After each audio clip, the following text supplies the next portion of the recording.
કરવી છે રાજકોટના ઇતિહાસમાં સૌથી મોટા ડિમોલેશનની। એક સાથે બુલડોઝર ત્રાટક્યા અને વહેલી સવારથી રૌદ્ર સ્વરૂપે બુલડોઝરોએ જંગલેશ્વરમાં આખું જે કાટમાળ છે એ જે બિલ્ડિંગો છે એને તોડી પાડવામાં આવ્યા છે।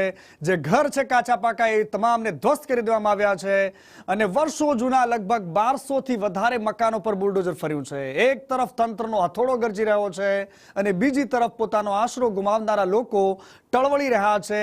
હાઈકોર્ટ સુધી જઈ રહ્યા છે આંખોમાં આંસુ સાથે। 2500 થી વધારે પોલીસ કર્મીઓના લોખંડી બંદોબસ્ત વચ્ચે આ અલગ અલગ તસવીરો જોવા મળી રહી છે રાજકોટની।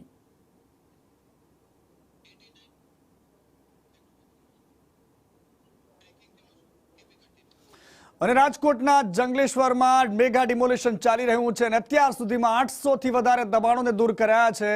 કુલ 1498 મકાનોનું ડિમોલેશન કરવામાં આવશે।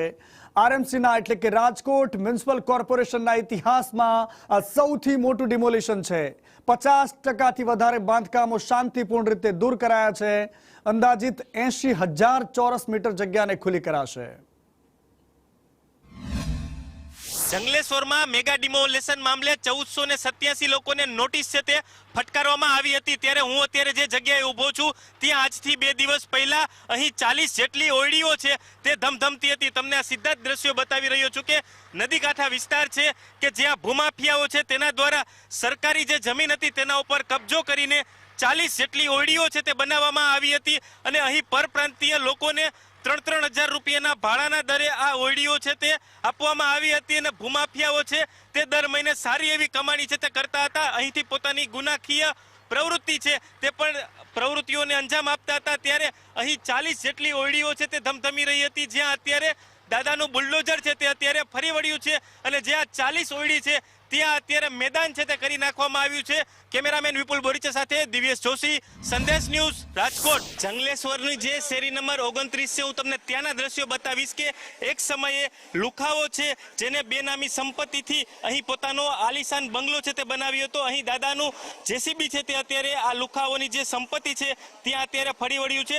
જંગલેશ્વરની જે 29 નંબરની શેરી છે કે જ્યાં 2 થી 3 માળના આલિશાન બંગલા છે તે બનાવવામાં આવ્યા હતા। હું તમને બીજો પણ દ્રશ્ય બતાવીશ કે જે વિરાણી સ્કૂલના જે રિટાયર શિક્ષિકા છે તેમનું પણ આ વૈભવી બંગલો છે તે જોવા મળી રહ્યો છે। 29 નંબરની જે શેરી છે કે જેમાં જંગલેશ્વરમાં જે ગુનાકીય પ્રવૃત્તિઓ સાથે જોડાયેલા જે લુખાઓ હતા તેમણે પોતાના બંગલા છે તે અહીં બનાવ્યા હતા। દારૂ, જુગાર, ગાંજા જેવી અસામાજિક પ્રવૃત્તિઓ, ગુનાખોરીમાં જેને માથું કાઢેલું હતું તેવા લુખાઓના અહીં છે તે આલિશાન બંગલા છે, વૈભવી બંગલા છે તે બનાવવામાં આવ્યા હતા। ત્યારે આ જે બંગલા છે ત્યાં પણ દાદાનું જેસીબી છે તે અત્યારે ફરી વળ્યું છે। હું તમને જે આ બિલ્ડિંગ છે ત્યાંના દ્રશ્યો બતાવીશ શેરી નંબર 29ના કે અહીં જે લુખાઓ છે તેના દ્વારા આલિશાન બંગલાઓ છે તે બનાવવામાં આવ્યા હતા। આ બંગલાઓ છે ત્યાં અત્યારે દાદાનું જેસીબી છે તે ફરી વળ્યું છે। તમે આ સીધા જ દ્રશ્યોમાં જોઈ શકો છો કે શેરી નંબર 29 છે કે જ્યાં 2 માળના બંગલાઓ છે તે બનાવવામાં આવ્યા હતા।